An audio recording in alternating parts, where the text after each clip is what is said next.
উমরপুর গ্রামে গুড্ডু নামে একজন বসবাস করত। সে মাছ খেতে খুবই পছন্দ করত। একদিন সে গাছতলায় বসে ভাবে, আজকাল মাছের যা দাম, মাছ কিনে খেতে খেতে আমরা মনে হয় একদিন ফকির হয়ে যাব। না, আর মাছ কিনে খাবো না। আমি বাবাকে গিয়ে ওখানে বলবো আমাদের পুকুরে মাছ চাষ করার জন্য যাই। আর সে ওখান থেকে উঠে চলে যায় তার বাবাকে বলার জন্য।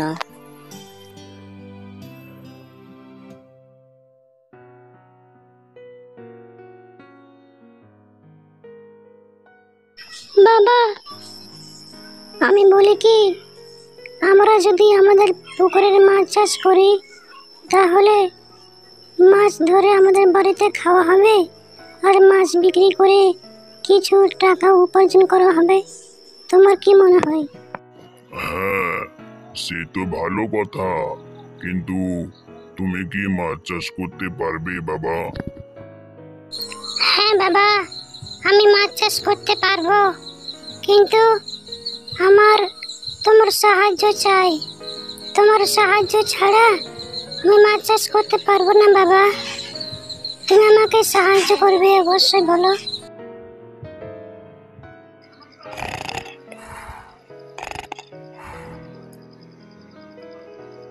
দেখো, ছেলের কাণ্ড দেখো।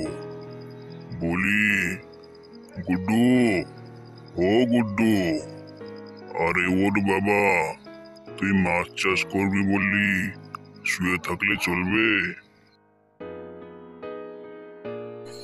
ও বাবা, আমি বুঝতেই পারিনি কখন সকাল হয়ে গিয়েছে। চলো আমরা আমাদের পুকুরের দিকে যাই আর মাছগুলি ছেড়ে আসি। এরপরে গুড্ডু ও তার বাবা চলে যায় তাদের পুকুরে মাছ ছাড়ার জন্য।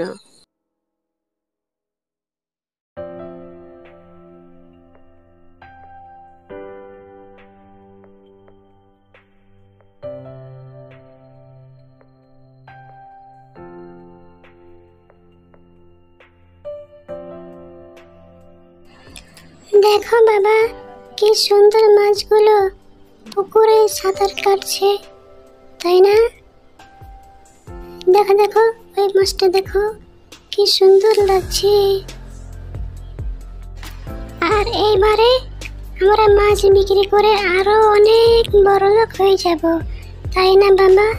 হ্যাঁ রে খোকা, তুই ঠিকই বলেছিস। আমরা এবার আস্তে আস্তে আরো ধনী হয়ে যাব। চ, এখন বাড়ি চ।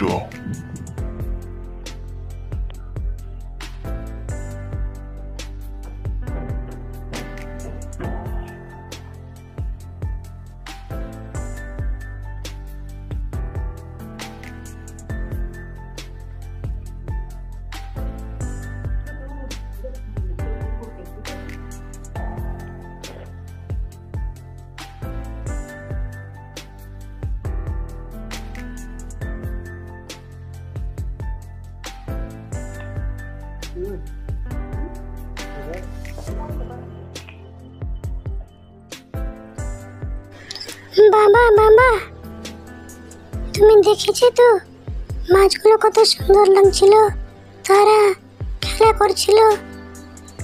এবার আমরা মাছ বিক্রি করতে পারবো কয়েকদিন পরে, তাই না বাবা? মা, ও মা, কোথায় গেলে?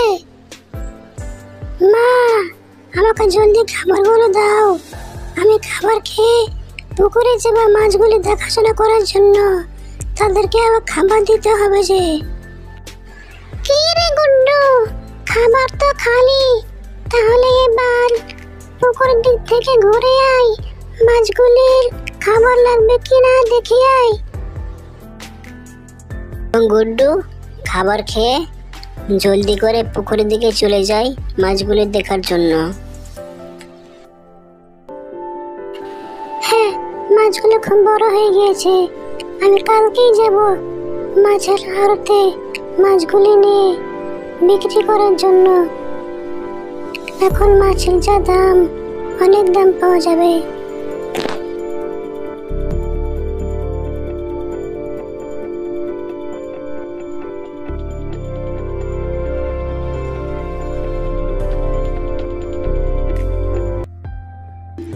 দেখো বাবা, আমরা কত বড়লোক হয়ে গিয়েছি। আমি তো ভাবতেই পারিনি যে আমরা এত বড়লোক হয়ে যাব। আজ আমায় খুব আনন্দ লাগছে, খুব ভালো লাগছে।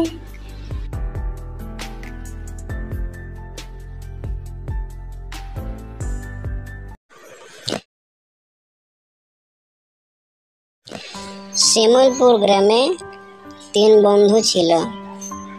তারা হলো ছাগল, হরিণ ও খরগোশ। তারা মজা করতে খুব ভালোবাসতো, একে অপরের সঙ্গে খুব ঠাট্টা মজা করত। একদিন খরগোশটি একটি জঙ্গলে একটি বাড়ির পাশে বসেছিল। সে সময় ছাগল এসে খরগোশকে বলে, কি বন্ধু, কেমন আছো? আর এখানে কি করছো? খরগোশটি বলল, হ্যাঁ বন্ধু, ভালো আছি, তুমি কেমন আছো? তখন ছাগলটি বলল, মে মে আমিও ভালো আছি বন্ধু, কিন্তু এখানে কি করছো? খরগোশটি বলল, আমি এখানে ঘাস খেতে এসেছিলাম বন্ধু। তখনই হরিণ চলে আসে এবং তাদেরকে বলে, তোরা এখানে কি করছিস? দুজন মিলে গল্প করছিস নাকি? হরিণটি বলে, চলো বন্ধু, আমরা তো অনেকদিন কিছু খেলি না, চলো আজকে আমরা লুকোচুরি খেলি। তখন ছাগলটি বলল, হ্যাঁ বন্ধু, চলো তাহলে আমরা খেলি। এরপরে তারা লুকোতে আরম্ভ করলো।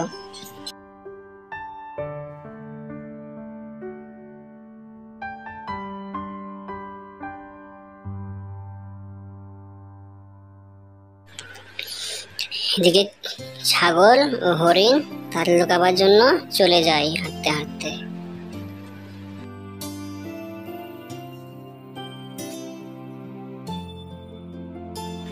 আর এইদিকে খরগোশ তাদেরকে খুঁজতে থাকে, কোথায় আছে কোথায় আছে বলে। আর হরিণটি খরগোশের পিছু নিয়ে নেয় এবং সে লুকানোর জায়গা খুঁজতে থাকে। আর ঠিক হরিণের সামনে পড়ে একটি গুহা এবং সে ওইদিকে চলে যায় লুকানোর জন্য। হরিণটি সামনে একটি বড় গুহা দেখে লুকিয়ে যায়। আর এইখানে ছাগলটি একটি জঙ্গলের ভিতর দিয়ে আসে আর এখানে চুপটি করে দাঁড়িয়ে থাকে। আর তখনই একটি হিংস্র বাঘ এসে ছাগলটিকে ফলো করে খাওয়ার জন্য। আর একটু পরে ছাগলটিকে ধরে নেয় আর মুখে করে নিয়ে চলে যায় তার গুহার দিকে।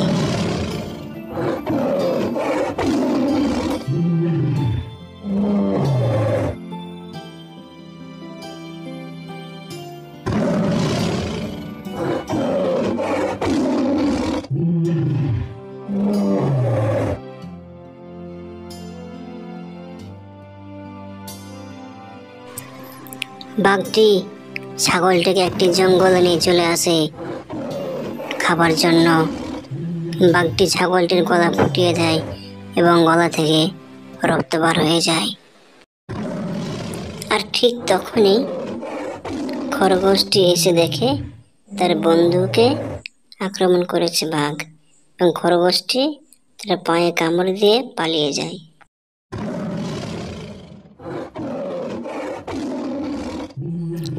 আর বাঘটি ছাগলটিকে রেখে খরগোশটি ধরার জন্য চলে যায়।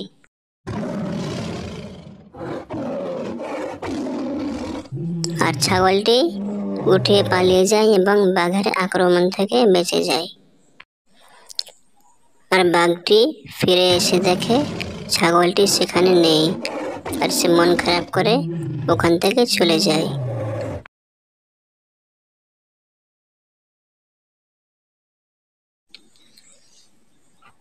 তো বন্ধুরা, ভিডিওটি কেমন লাগলো আপনারা কমেন্টে জানাবেন। আর এর চাইতে ভালো ভালো ভিডিও পাওয়ার জন্য চ্যানেলটি সাবস্ক্রাইব করবেন।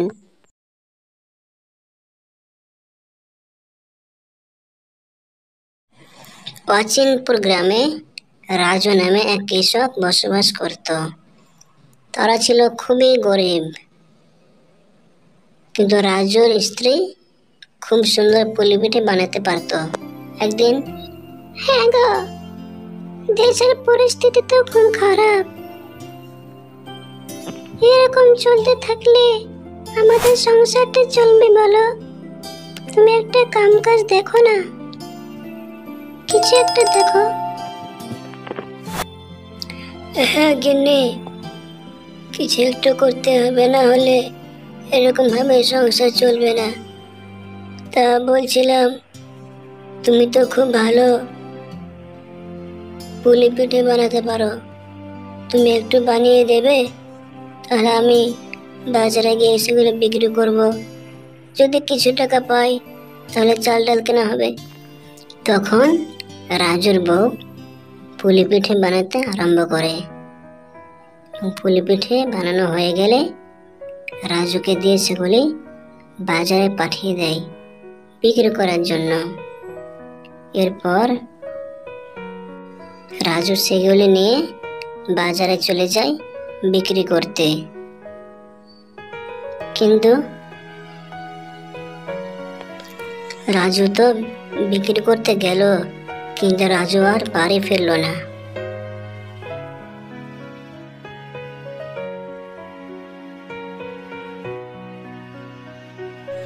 এর কয়েকদিন পরে রাজুর ছেলে ও তার স্ত্রী গ্রামে ঘুরে আর পুলি পিঠে বিক্রি করতে লাগে। পুলি পিঠে লাগবে গো, পুলি পিঠে আসুন নিয়ে যান, গরম গরম পুলি পিঠে খেয়ে যান, আসুন দাদারা নিয়ে যান। আসুন, গরম গরম পুলি পিঠে নিয়ে যান, আসুন। এই যে, আমি শুনেছি তুমি নাকি খুব সুন্দর পুলি পিঠে বানাও, তা আমার অর্ডার নাও, দেখেনি, কালকে চলে আসবে। এইরকম ভাবে অর্ডার পেলে আমরা আরো বড় লোক হয়ে যাব। তারা এরকম ভাবে অর্ডার নিতে থাকে আর নিতে থাকে, আর আস্তে আস্তে তারা অনেক বড় লোক হয়ে যায়।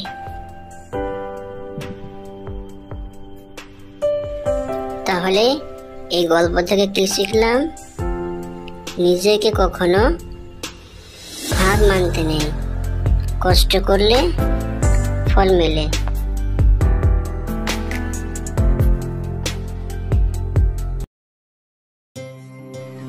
গো শুনছো? বলছি আমাদের পাশে এলাকার তো বন্যা চলে এসেছে গো। তাহলে কি আমাদের এখানে বন্যা চলে আসবে? আমরা যাবো কোথায় গো? তো কিছু একটা ব্যবস্থা করো। তাই তো গিন্নি, আমি তো শুনছি যে বন্যা চলে এসেছে, কিন্তু কিছু একটু ব্যবহার করতে হবে। দেখা যাক, আল্লাহ পাক আমাদের সঙ্গে আছেন গিন্নি, তুমি কোনো চিন্তা করো না, কিছু একটা ব্যবস্থা হবেই, তুমি মোটেই চিন্তা করো। আর কিছু বলতে বলতে তাদের ঘর বাড়ি সব বন্যায় ডুবে যায়। ঢাকা শহরও বন্যায় ডুবে যায়, আর পানি রাস্তা দিয়ে চলতেই থাকে, যেতেই থাকে। কেননা ফারাক্কার বাঁধ, ফারাক্কার গেট খুলে দেওয়া হয়েছে। মানুষ হাহাকার করছে, কে কোথায় যাবে না যাবে। আর পানি সবার ঘরের মধ্যে প্রবেশ করেছে। পানি যেন সমুদ্রের পানির মতো প্রচন্ড বেগে বাড়ি ঘর থেকে তাদের চলতে আছে। বাড়ি ঘর ভেঙে, অনেক মানুষের বাড়ি ঘর ভেঙে গিয়েছে এবং তারা অন্য অন্য জায়গায় পালিয়ে গিয়েছে। সমস্ত শহর পানিতে ডুবে গিয়েছে, কিছুই দেখা যাচ্ছে না। আর এইদিকে অন্য একটি বাড়ির ছাদে সব মানুষ, এলাকার মানুষ ছাদে উঠে গিয়েছে এবং তারা চিৎকার করছে আর কান্না করছে, আর তারা বলছে আমাদেরকে বাঁচাও, আমাদেরকে বাঁচাও, আমাদের বাঁচাও, কে আছো বাঁচাও, বাঁচাও, আমাদের বাঁচাও, আমরা মরে যাবো, আমাদের বাঁচাও, আমাদের বাঁচার কোনো পথ নেই, আমরা কোথায় যাবো, আমাদের বাঁচাও, আমাদের বাঁচাও, আমাদের বাঁচাও। আর কিছু লোক যাদের বাড়ি ঘর ভেঙে গিয়েছে তারা নদীতে সাঁতার দিয়ে তারা আশ্রয়ের জায়গা খুঁজতে থাকে, কিন্তু কোথাও খুঁজে পায় না। আর তারা সাঁতার কাটতে কাটতে অনেক দূর চলে যায়, কিন্তু কোথাও দাঁড়াবার জায়গা পায় না। আর ঠিক তখনই একজন নৌকা নিয়ে চলে আসে তাদেরকে বাঁচানোর জন্য।